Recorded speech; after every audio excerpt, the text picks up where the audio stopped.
Free బస్సులు సంబంధించి వెంకయ్య నాయుడు, భారత మాజీ ఉపరాష్ట్రపతి వెంకయ్య నాయుడు, అదేవిధంగా పౌర సరఫరాల శాఖ మంత్రి, అంటే ఆయన సంక్షేమ పథకాల గురించి కూడా నాదెండ్ల మనోహర్ ఇద్దరు మాట్లాడారు. ఇప్పుడు ఫ్రీ పథకాల మీద గవర్నమెంట్ వచ్చి 16 నెలలు అయ్యి అధికారంలో ఉండి ఇలా మాట్లాడటం కరెక్టా?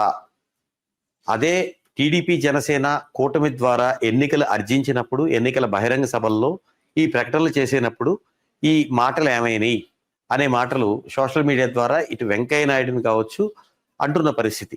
మీరేం చెప్తారు? వెంకయ్య నాయుడు గారు మాట్లాడింది 100% ఏకీభవించవలసిన విషయం అండి. అది ఆయన అన్నది నాట్ ఓన్లీ ఆంధ్రప్రదేశ్, ఎక్కడైనా సరే ఇలాంటి సంక్షేమ పథకాల వల్ల కొంత వెనక్కి నెట్టబడుతున్నాయి రాష్ట్రాలు అని చెప్పారు. విచ్చలవిడిగా కొన్ని చోట్ల ఇచ్చినటువంటి హామీలను అప్పుల పాలైపోతున్నాయి అని చెప్పారు.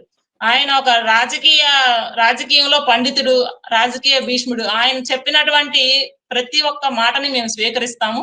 కానీ ఈ జగన్మోహన్ రెడ్డి గారి పరిపాలనలో రాష్ట్రం 20 సంవత్సరాలు వెనక్కి నెట్టబడింది.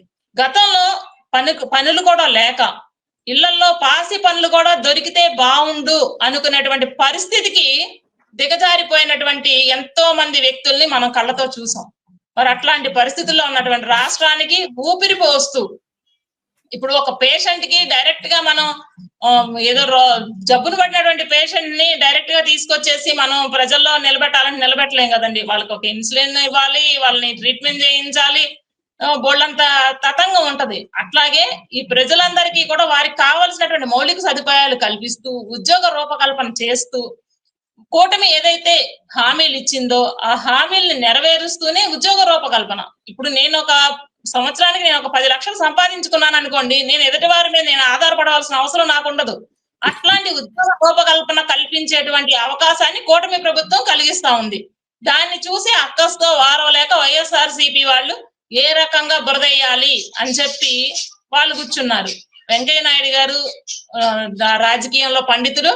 అలాంటి వాళ్ళ మాటల్ని ఖచ్చితంగా తీసుకుని రాబోయే రోజుల్లో ప్రజలే స్వయంగా మాకు సంక్షేమ పథకాలు అవసరం లేదు అని వాళ్ళే స్వచ్ఛందంగా వదిలిపెట్టి కూటమితో మమేకమై నడిచేటువంటి విధంగా ఆంధ్ర రాష్ట్రాన్ని తీర్చిదిద్దబోతా ఉంది కూటమి ప్రభుత్వం అని చెప్పి నేను తెలియజేస్తున్నానండి. మరోవైపు పవన్ కళ్యాణ్ దౌత్యం ద్వారా తమిళనాడులో నటుడు విజయ్ పెట్టిన టీవీకే పార్టీ, ఆయన టీవీకే పార్టీ అధ్యక్షుడు, ఆయన ద్వారా పవన్ కళ్యాణ్ ద్వారా దౌత్యం నడిపి ఆయనతో కలిసి బీజేపీ ఎన్నికలకి వెళ్లే విధంగా పవన్ కళ్యాణ్ దౌత్యం చేస్తున్నారు, మధ్యవర్తిగా ఉన్నారు, నటుడు టీవీకే పార్టీ అధినేత విజయ్ను ఒప్పించే ప్రయత్నంలో ఉన్నారు, ఆంతరంగికంగా వ్యక్తిగతంగా వీళ్ళు మాటలు జరుగుతూ ఉన్నాయి అనే ప్రచారం జరుగుతోంది. నిజమేనా అంటే ఇప్పుడు ఇన్ కేస్ నిజంగానే బీజేపీ కనుక పవన్ కళ్యాణ్ గారితో రాయబారం నడుపుంటే ఇందులో తప్పేం లేదు కదండి. కూటమిలోకి ఆహ్వానిస్తున్నాం. మేమేమి వెళ్ళి ప్రతిపక్షాలకు సపోర్ట్ చేయట్లేదు, లేకపోతే పక్క పార్టీల్లో వెళ్ళి జాయిన్ అయ్యి వాళ్ళకి వెళ్ళి సపోర్ట్ చేయమని చెప్పట్లేదు కదండి.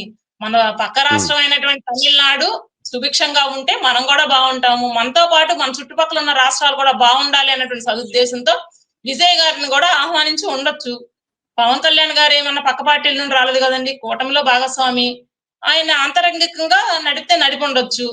ప్రత్యక్షంగా అయితే కనుక దానికి సంబంధించిన ఆధారాలు అయితే ఎక్కడ మీడియాలో గానీ, ఇటు పవన్ కళ్యాణ్ గారు కానీ అటు బీజేపీ పెద్దలు కానీ ఎక్కడ కూడా రివీల్ చేసినటువంటి విషయం అయితే ఎక్కడా లేదు. మీరు అడిగిన క్వశ్చన్ అయితే మాత్రం నా స్ట్రైట్ అవే నా సమాధానం అయితే అదే. మేము కూటమిలో భాగస్వామ్యమై ఉన్నాం, మా చుట్టుపక్కల రాష్ట్రాలు కూడా సంతోషంగా ఉండాలి, వెనక్కి పడుకోకుండా సంతోషంగా ఉండాలి అని చెప్పేసి మేము ఆశిస్తా ఉన్నాం. కాబట్టి రాయబారం నడిపితే నడవచ్చు, తప్పేం లేదు కదండి అందులో.